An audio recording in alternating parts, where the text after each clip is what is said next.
स्वागत है आपका अपने YouTube channel Skies Preparation Hub पर। तो चलिए आज हम लोग क्लास 12th का जो होम साइंस है उसमें हम लोग जो ऑब्जेक्टिव क्वेश्चन है उसको कर लिए हैं 2023 एनुअल एग्ज़ाम का। उसके बाद वेरी शॉर्ट भी कर लिए हैं और लॉन्ग आंसर टाइप क्वेश्चन हम लोग पढ़ रहे हैं। उसमें हम लोग पिछले बार 21 नंबर क्वेश्चन हम लोग पढ़े थे पिछले लेक्चर में। आज हम लोग क्वेश्चन नंबर 22 जो है लॉन्ग में उसको हम लोग देखेंगे। तो चलिए हम लोग इसको स्टार्ट करते हैं। और आप लोगों से आग्रह है कि व्यूज़ तो बढ़ रहे हैं आपके, लेकिन सब्सक्राइबर्स नहीं बढ़ रहे हैं। इसलिए आप लोगों से आग्रह है कि आप अपने दोस्तों रिश्तेदारों जो भी जो है आपको क्लास 12th के विद्यार्थी हैं उनको आप इस चैनल को शेयर कीजिए। और जो लोग सब्सक्राइब नहीं किए हैं वीडियो जाते ही इसको सब्सक्राइब कर लीजिए। तो चलिए हमारा स्टार्ट होता है क्वेश्चन नंबर 22 से। ये पूरी तरह से अपना बनाया हुआ ये आपका PDF है। ये पूरा कंटेंट जो मिलेगा ये अपने संस्थान के द्वारा तैयार किया गया है, अपने चैनल के द्वारा तैयार किया गया है। और इसलिए इसको हम लोग आगे अब हम लोग इसको देखते हैं क्वेश्चन को।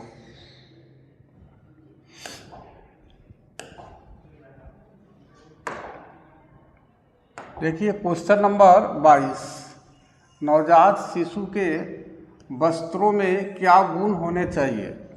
हम लोग इंग्लिश और हिंदी दोनों मीडियम में इसको पढ़ेंगे, क्योंकि इंग्लिश मीडियम के भी स्टूडेंट्स हैं और उन्हें ज़्यादा प्रॉब्लम है बिहार बोर्ड में। तो नवजात शिशु के वस्त्रों में क्या गुण होने चाहिए। नवजात शिशु उस बच्चे को कहा जाता है जिसका अभी हाल फिलहाल में आपको जन्म ही जिसका हुआ हो। यानी हम कह सकते हैं कि 0 से लेकर के और जब तक वो अपने माता का दूध पी रहा है, यानी 6 महीना तक की जो आयु है उसको हम लोग नवजात शिशु बोल सकते हैं। नवजात यानी जिसका बिल्कुल अभी नया नया जन्म ही हुआ है।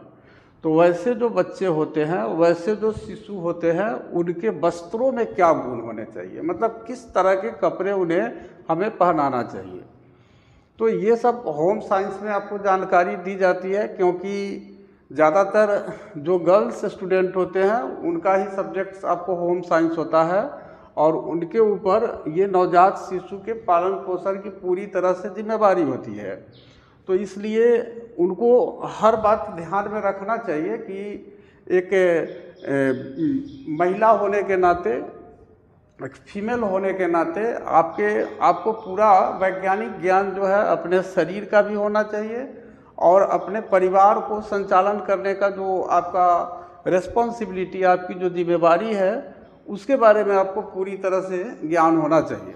तो इसके लिए हम लोग इसका अध्ययन करते हैं। तो देखिए नवजात शिशु के वस्त्रों में क्या गुण होना चाहिए, इसका आंसर होगा नवजात शिशु के वस्त्रों में निम्नलिखित गुण होने चाहिए। ये तो आप लिखेंगे ही सबसे ऊपर, क्योंकि बोर्ड एग्जाम है, आपके लिखने के तरीके पर भी बहुत सारा कुछ निर्भर करता है। तो क्या क्या गुण होना चाहिए, देखिए पहला गुण है कि वस्त्र सूती के होने चाहिए, कॉटन का होना चाहिए, सूती कपड़ा का वस्त्र होना चाहिए। क्योंकि सूती कपड़ा शिशु की कोमल त्वचा के लिए सर्वोत्तम होता है। यानी हम समझ सकते हैं कि जो नवजात शिशु होते हैं उनके जो त्वचा होते हैं, स्किन होते हैं, वो बहुत कोमल होते हैं, सॉफ्ट होते हैं। और इसलिए हम आपको ये सूती कपड़ा जो है ये शिशु की कोमल त्वचा के लिए सर्वोत्तम होती है, द बेस्ट होती है। वस्त्र सूती के होने चाहिए क्योंकि सूती कपड़ा शिशु की कोमल त्वचा के लिए सर्वोत्तम होता है। इसको आप पूरी तरह से समझ रहे होंगे आप, जिसके कारण शिशु के त्वचा को कोई हानि नहीं पहुंचती। यदि आप नवजात शिशु को सूती कपड़े के वस्त्रों को पहनाते हैं तो उनकी त्वचा को कोई हानि नहीं होती है, उनकी त्वचा कोमल होती है और ये आपको उसके लिए सूती कपड़ा बिल्कुल सर्वोत्तम होता है। तो इस तरह से फर्स्ट जो गुण होना चाहिए उसके कपड़ों का कि वस्त्र सूती के होने चाहिए, क्योंकि सूती कपड़ा शिशु की कोमल त्वचा के लिए सर्वोत्तम होता है, जिसके कारण शिशु के त्वचा को कोई हानि नहीं पहुंचती।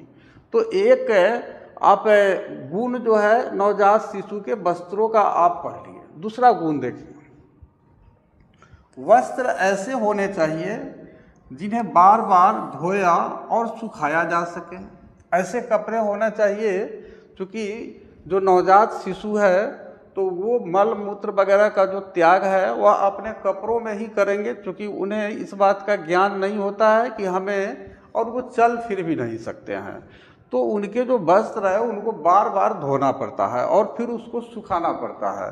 तो ये भी हमें ध्यान रखना है कि वस्त्र ऐसे होने चाहिए जिन्हें बार बार धोया और सुखाया जा सके, और जो गर्म पानी तथा कीटाणुनाशक पदार्थों को सहन कर सके। क्योंकि जो वस्त्र होगा उसे हमें प्रयास करना चाहिए कि गर्म पानी में सर्फ वगैरह डाल करके और तब नवजात शिशु के वस्त्रों को धोना चाहिए। क्यों?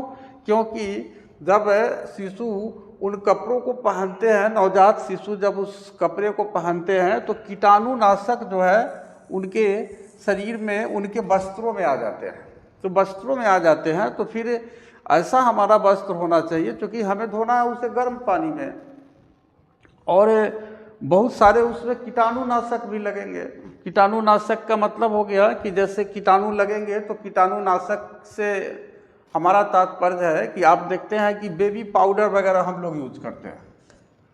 जैसे बेबी पाउडर हम लोग क्या करते हैं कि यूज करते हैं, बच्चों को आराम से आप गर्म पानी वगैरह से थोड़ा सा हल्का गर्म पानी से आप उसके शरीर को पोंछ करके, और क्या करते हैं कि उसको तेल वगैरह, सरसों का तेल वगैरह लगाने से क्या होता है कि विटामिन डी बनता है। जब बच्चे को धूप में हम रखते हैं तो उस समय क्या होता है कि हम बहुत सारे बेबी पाउडर भी यूज करते हैं। क्यों?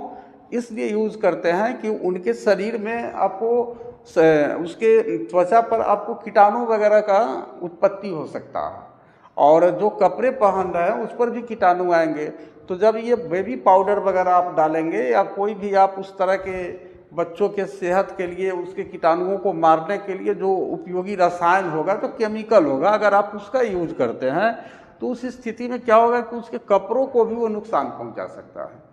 तो ये बात आपको ध्यान रखना है कि उनका जो कपड़ा है वो कीटाणुनाशक जो पदार्थ है उसको भी सहन करने का उसमें क्षमता होना चाहिए, और गर्म पानी में चूँकि आप उसको धोएंगे बार बार, तो गर्म पानी को भी सहन करने की शक्ति होना चाहिए उसके वस्त्र में।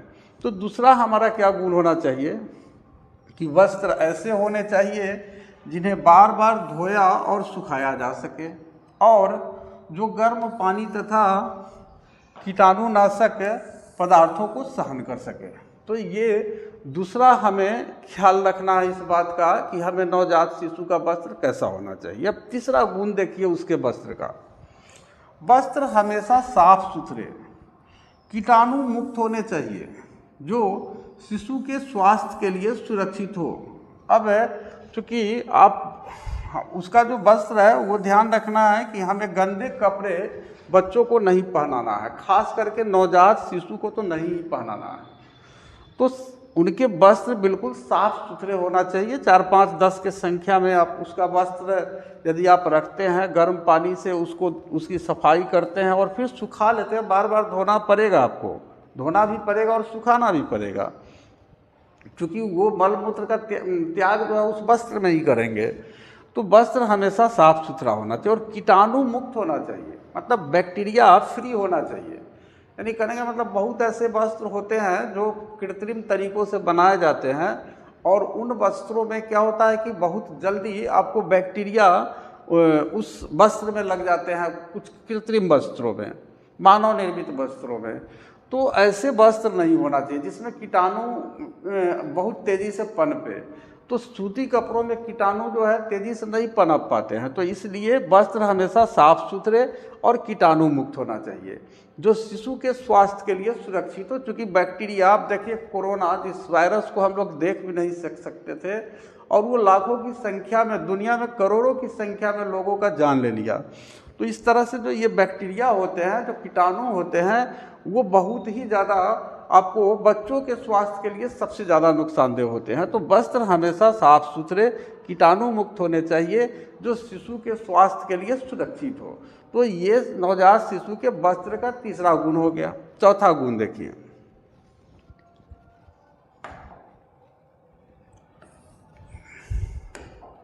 चौथा गुण देखिए इसका, वस्त्र सामने पीछे या ऊपर खुलने वाले हो ताकि शिशु को सिर से कपड़ा डालने की ज़रूरत न पड़े। कभी कभी क्या होता है कि हम लोग बच्चों के लिए ऐसे वस्त्र खरीद करके ले आते हैं मार्केट से जिसको सिर के सहारे पहना करके और नीचे लाना पड़ता है। तो इस तरह का वस्त्र नहीं होना चाहिए। वस्त्र जो हम नवजात शिशु के लिए लाएंगे वो पीछे से भी अगर हम चाहें तो आराम से पीछे से भी खोल दे उसको, या ऊपर खोलने वाले हो ऊपर से भी अगर चाहे तो ऊपर से भी हम खोल के हटा दिए। तो सामने पीछे, सामने से भी खुलने वाला होना चाहिए, आगे से भी आराम से खुल जाए, पीछे से भी आराम से खुल जाए, और ऊपर से भी ऐसा व्यवस्था होना चाहिए, यहाँ रहता है आराम से खुल जाता है, नीचे आप उसको सरका देते हैं। तो वस्त्र सामने, पीछे या ऊपर खुलने वाले हो। क्यों? ताकि शिशु को सिर से कपड़ा डालने की ज़रूरत न पड़े। अब सिर से आप कपड़ा डालने के समय क्या होता है कि आप गर्दन वगैरह में, चूँकि उसके शरीर के अंग कोमल होते हैं, तो क्या होता है कि किसी शरीर के किसी पार्ट्स पर, कान वगैरह पर या नाक वगैरह पर या आँख वगैरह पर कहीं प्रेशर पड़ता है या गर्दन वगैरह पर, तो उसके जो नस होते हैं, उनकी जो हड्डियाँ होती है, उनके जो त्वचा होते हैं वो बहुत कोमल होते हैं, और उस पर जो है उसका आप समझिए कि उसका बुरा प्रभाव पड़ सकता है। इसलिए वस्त्र ऐसे होने चाहिए जो सामने से भी खुल जाए, पीछे से भी खुल जाए और ऊपर से भी खुल जाए। क्यों? ताकि शिशु को सिर से कपड़ा डालने की ज़रूरत ना पड़े। तो इस चार गुण को आपने देखा। इसमें क्या देखे कि वस्त्र सामने, पीछे या ऊपर खुलने वाले हो ताकि शिशु को सिर से कपड़ा डालने की ज़रूरत ना पड़े। उसके बाद नेक्स्ट क्वेश्चन देखिए आप, इसमें बटनों की जगह कपड़े के टिक्स, कपड़े के टिक्स यानी कपड़ा का ही आप देखिएगा कि बहुत जगह बटन लगाने का व्यवस्था रहता है। हम लोग बड़े हो जाते हैं तो हम लोगों के वस्त्र में, तो उनका जो बटन होना चाहिए वो कपड़ा के टिक्स टाइप का होना चाहिए जिसको आसानी से खोल सके, या बांधने वाले फास्टनर होने चाहिए। बहुत तेज़ी से आप जिसको बांध सकते हैं और जिसको खोल सकते हैं, तो फास्टनर होना चाहिए। टिक्स या बांधने वाले फास्टनर होना चाहिए बटन की जगह। ये याद रखना है, बटनों की जगह, बटन जो होते हैं उसकी जगह क्या होना चाहिए?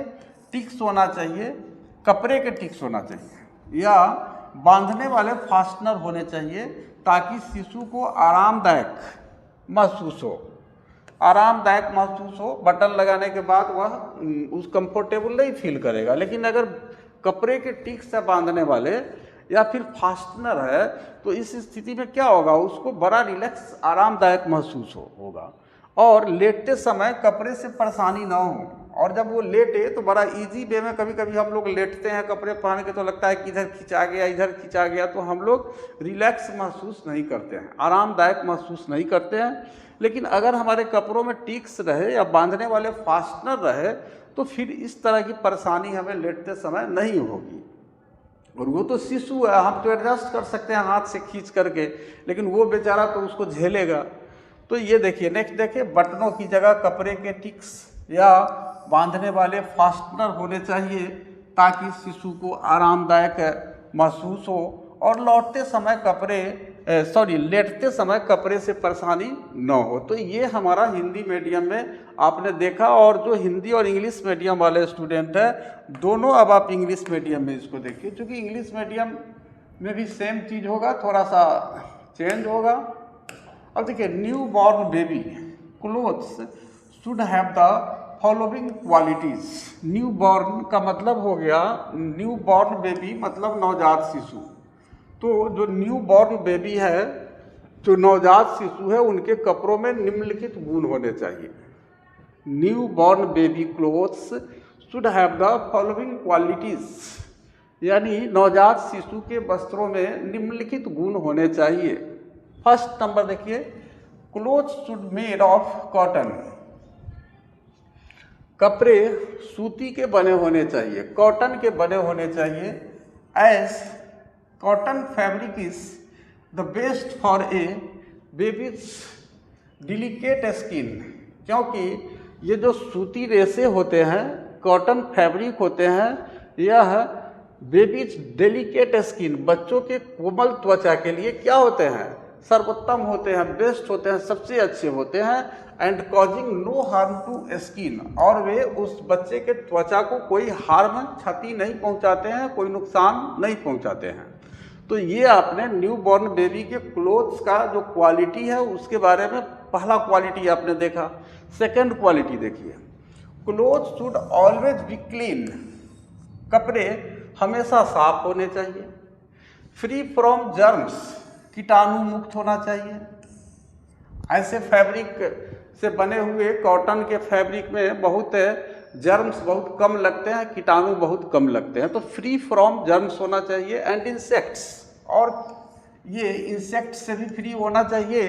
To maintain the baby's health, बच्चों के स्वास्थ्य को बरकरार रखने के लिए, उसको मेंटेन करने के लिए क्या होना चाहिए, cloth should always be clean, free from germs and insects, to maintain the baby's health, यानी बच्चों के स्वास्थ्य की रक्षा के लिए कपड़े हमेशा साफ और कीटाणु मुक्त होने चाहिए। Number 3, clothes must be washable repeatedly, यानी कपड़े बार बार धोने वाले होने चाहिए। And should be stand hot water, और ऐसा होना चाहिए जो हॉट वाटर यानी गर्म पानी को वह सहन कर सके। And disinfectants to maintain the baby's health, और बच्चों के हेल्थ को मेंटेन करने के लिए वो डिसइंफेक्टेंट्स होना चाहिए, यानी कह सकते हैं कि ये कीटाणु मुक्त होना चाहिए, इसमें कीटाणु नहीं लगे, इस तरह के होने चाहिए। यानी डिसइंफेक्टेंट्स यानी कीटाणु नाशक को सहने वाले होने चाहिए। और गर्म जो पानी है उसको भी सहने वाले होने चाहिए, क्योंकि आप रिपीट करके आप बार बार क्या करेंगे कि क्लोथ्स को आपको साफ करने की और सुखाने की ज़रूरत पड़ेगी। और लास्ट इसका देखिए, cloth should open from the front, कपड़े ऐसे होना चाहिए कि आगे से खुल जाए, बैक पीछे से भी खुल जाए, और टॉप और ऊपर की तरफ भी खुल जाए। To avoid pulling over the baby's head, किस बात के लिए, इस बात के लिए कि इसे बच्चों का जो हेड है, सिर से इसको नहीं खींचना पड़े खोलने के समय या पहनाने के समय। तो इस तरह के आपको क्लोथ्स होने चाहिए, खासकर पुलिंग के समय नहीं होना चाहिए, क्योंकि उसके ऊपर वाला जो पार्ट्स है या हाथ वगैरह है वो भी आपको सॉफ्ट है, उसके आपको बोन्स, उसके वेन्स सबके सब आपको क्या होते हैं, सॉफ्ट होते हैं, कोमल होते हैं। और वो आप खींचेंगे तो हो सकता है कहीं वेन वगैरह उसका टेढ़ा हो जाए या कहीं बोन्स वगैरह उसका इफेक्टेड हो जाए। तो इस वजह से आपको ऐसा होना चाहिए कि उसके जो आपके कपड़े वो फ्रंट से भी यानी सामने से भी खुल जाए, बैक पीछे की तरफ से भी खुल जाए, और टॉप ऊपर से भी इजीली खुल जाए, और खोलने में उसको पुलिंग नहीं करना पड़े, खींचना नहीं पड़े। और लास्ट आप प्रॉपर्टी देखिए बेबीज क्लोथ का, तो लास्ट आपका हो गया नंबर 5 आपका, उसमें हिंदी मीडियम में ये पॉइंट नंबर 5 देना शायद मिस कर गए आप लोग, पॉइंट 5 वहाँ आप लोग दे दीजिएगा। लास्ट देखिए, instead of the buttons cloth should have fabric ties. अब देखिए ये जो हम क्या करते हैं कि बटन जो लगा देते हैं कपड़ों में, तो ऐसा जो न्यू बॉर्न बेबी है, जो नवजात शिशु है, उनके क्लोथ्स में इस तरह के बटन नहीं लगाए जाने चाहिए। क्या लगाना चाहिए, instead of the button clothes, यानी बटन वाले कपड़े के बदले शुड हैव फैब्रिक टाइज, यानी कपड़ों से बने हुए टाई जो है क्या करना चाहिए कि उन्हें आपको लगाना चाहिए। और सेफ फॉर द बेबी फिर लाइंग डाउन, और जब बच्चे लाइंग डाउन करें मतलब कि सोए, तो उस समय वह सेफ रहे। मान लीजिए बटन वगैरह आप रखे हुए हैं, बच्चा उलट गया और उलटने के समय उस बटन वगैरह उसको गर गया अगर, तो उस कंडीशन में भी तो वो चूँकि क्या करेगा कि वो रो सकता है, या उसको समझिए कि उसके स्किन में धंस सकता है, घाव वगैरह हो सकता है बटन से। तो ये ध्यान रखना चाहिए कि instead of the buttons cloth should have fabric ties, यानी बटन के कपड़ों के जगह हमें फैब्रिक टाइज यानी कपड़ों से बने टाई का उपयोग करना चाहिए, और safe for the baby when lying down, जिससे कि लेटते समय बच्चे जो है सुरक्षित रहे, सेफ रहे। तो इस तरह से आपने देखा आज क्लास 12 का जो क्वेश्चन नंबर 22 था, जो हमारा लॉन्ग आंसर टाइप क्वेश्चन था, इसमें आपने देखा कि नवजात शिशु के जो वस्त्र है उनमें क्या क्या गुण होने चाहिए। तो इसको आप पढ़ते जाएंगे, हम लोग 4-5 साल का PYQ पढ़ेंगे, और आप यकीन मानिए आपको एक प्रश्न भी आप छोड़ के नहीं आएंगे अगर आप ठीक से इसके नोट्स बना लिए और बार बार आप रिपीट करके आप इनको देख रहे हैं तो। और कोई टॉपिक कोई टर्म अगर समझ में नहीं आता है तो आप हमें व्हाट्सअप करके या कमेंट बॉक्स में आप लिख करके हमसे पूछ सकते हैं। तो चलिए हम लोग आपको फिर नेक्स्ट डे 23 नंबर, चूँकि लॉन्ग वाला में है कि हम चाहते भी नहीं कि एक लंबा वीडियो आप लोगों को बना के दे, चूँकि आप लोग उसको देख भी नहीं पाइएगा। तो हमारा भी उद्देश्य ये है कि आप को कम समय का ये लॉन्ग क्वेश्चन रहेगा और ये जल्दी समाप्त हो जाएगा, 2-3 वीडियो में ये समाप्त हो जाएगा। उसके बाद हम फिर आगे जो है आपका दूसरे ईयर का शुरू करेंगे, और आप हिस्ट्री और ज्योग्राफी को तो पढ़ ही रहे हैं, लास्ट में हिंदी इंग्लिश वगैरह बचेगा। तो एग्ज़ाम जब करीब आएगा 10-15 दिन, तो मैराथन लंबा वीडियो बना करके एग्ज़ाम के समय हम वो भी आपका क्लियर करा देंगे। तो चलिए इसी के साथ हम आज का लेक्चर यही समाप्त करते हैं, और पुनः रिक्वेस्ट करते हैं कि अपने सब्सक्राइबर्स को जितना अधिक से अधिक संख्या में है आप बढ़ाइए।